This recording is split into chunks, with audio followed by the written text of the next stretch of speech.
জীবনের ছোট ছোট স্বপ্নগুলোকে পূরণ করার জন্য আমরা কত কিছুই না করি। তাই তো ছুটে যাই দূর দূরান্তে, একটু নিজেকে ফ্রেশ করার জন্য, একটু ভালো রাখার জন্য। আর ফ্যামিলি মেম্বারকে সাথে নিয়ে যাওয়ার মজাই তো আলাদা। হ্যালো গাইস, আসসালামু আলাইকুম। কি অবস্থা সবার, কেমন আছেন? এই তো একটু ঘোরাঘুরি করতে চলে গেলাম বছর শেষে 24-এ আর শেষ প্রান্তে এবং 25-এর দ্বার প্রান্তে আমরা চলে গেলাম কক্সবাজারে। তো এই তো আমরা এখন হোটেলে যাব। সকাল সকাল ভোর 5টায় বাসা থেকে বের হয়েছি, নামাজ পড়ি আমরা বের হয়ে গিয়েছি এবং 9টা বাজে আমরা কক্সবাজারে পৌঁছে গিয়েছি। তো তখন তো হোটেলের রুম আমাদেরকে দেয়নি। আর তখন আমরা রুম আমাদেরকে যখন কিটা দিবে, তখন মানে চাবি দিবে, তখন 2টা বাজে। তো 9টার সময় গিয়ে আমরা ব্রেকফাস্ট করে নিলাম। ব্রেকফাস্ট করে আমরা সবাই রুমের জন্য ওয়েট করছি, যদিও আমরা অনেক টায়ার্ড ছিলাম। আর তাহিয়া তো ঘোরাঘুরি করতেছে, এই যে আপনাদের ভাইয়া এখানে বসে আছে। সে আর কি করবে, সে আমাদেরকে দেখছে। সারা বছরের ক্লান্তি দূর করতে ফ্যামিলি মেম্বারকে নিয়ে ঘুরতে যাওয়ার মজাই আলাদা।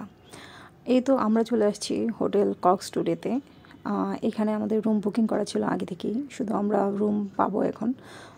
আর এটা হচ্ছে হোটেলের লবি, যেখানে আমরা ওয়েট করছিলাম। আমরা এখানে প্রায় 4-5 ঘন্টা ছিলাম, কারণ আমরা যেহেতু 9টার সময় পৌঁছেছি। তারপরে আমরা 9টা থেকে 2টা পর্যন্ত অপেক্ষা করাটা কিন্তু অনেক সময়। আর এই লবিতে একটা ছোট্ট একটা ক্যাফেটেরিয়া আছে, পাশেই ছিল খাবার হোটেল। তো আমরা যাই হোক, অনেক অপেক্ষার পরে আমরা হোটেলে চাবি পেয়েছি। এখন 2টা, প্রায় 2:15 বাজে। তো আমরা এখন হোটেলে ঢুকবো। দেখি আমাদের হোটেল রুমে কী কী দেওয়া আছে, কী কী আছে, পুরোটাই শেয়ার করবো, সাথেই থাকুন। তো আমি আর তাসমির আপু অপেক্ষা করতে করতে তো একদম মানে সেই লেভেলের কষ্ট হয়েছে। এই তো আমরা হোটেল রুমে পৌঁছাইছি অলরেডি। আমরা অনেক, যেহেতু আমাদের লেট হয়েছে, আমরা অনেকক্ষণ অপেক্ষা করেছি, সুতরাং একটু কষ্ট তো হয়েছি। এই তো এটা ছিল আমাদের হোটেল রুম। আর এখানে একটা অ্যাটাচ বাথরুম আছে, একটা কমন বাথরুম আছে। আর এটা হচ্ছে আমার রুম, যে রুমটা এখন আমি ঢুকছি। তাহিয়া সামনাসামনি ঘোরাঘুরি করছে, মানে ভিডিও করতে গেলে বাচ্চারা বেশি ডিস্টার্ব করে। আর এখানে তাহিয়া ছিল, তাহের কাজিন ছিল, মানে আমার আপু দুলাভাই সবাই গিয়েছি একসাথে। এই তো এখান থেকে আমার মানে এই জায়গাটা দিয়ে পুরো ফুল ভিউটা দেখা যায় বাইরের। তো তাহিয়া তো লাফালাফি করতেছে বেডের উপর বসেই, মানে সে খুব এনজয় করছে।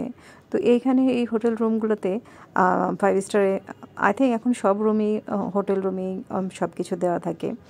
মানে ব্রাশ, সব কফি খাওয়ার জন্য কফি কাপ, অ্যান্ড যে পানি, মানে এগুলো সব কিছুই থাকে। এটা আই থিঙ্ক ইয়ের সাথে কেটে নেয়, টাকা একবারে দিয়ে, মানে রুম ভাড়ার সাথে নিয়ে যায়। তো এখানে কফি কাপ, তারপরে হচ্ছে সুগার, মিল্ক সব কিছুই দেওয়া আছে। এটা কেটলি দেওয়া আছে যেন পানি গরম করে সেই কফিটা মেক করা যায়। একটা লকার দেওয়া আছে যেন টাকা পয়সা সেভ করে রাখা যায়, গোল্ড যাই হোক, যার যেটা সেভ করে রাখা যায়। আর বাথরুমটা ছিল অনেক বড়, যেহেতু 2টা বাথরুম এখানে। এটাতে একটা বাথরুমে বাথটাব ছিল, আর একটাতে নর্মাল সিম্পল বাথরুম। আর বাথরুমে ব্রাশ, পেস্ট, সাবান, লোশন, শ্যাম্পু, শাওয়ার জেল সব কিছুই ছিল। এটা প্রতিদিন যে কদিন আমরা থাকবো, তো আমরা 5 দিন ছিলাম, 5 দিনে আমাদের প্রতিদিনই সব কিছু দিয়েছে। এই তো এটা ছিল আমাদের যে রুমগুলোতে আমরা ছিলাম সেটার ডিটেলস। আর ভালো লেগেছিল রুমগুলো পেয়েই। এই তো আজকে এই পর্যন্তই। নতুন ভিডিও আসছে, চোখ রাখুন আমার পেজে।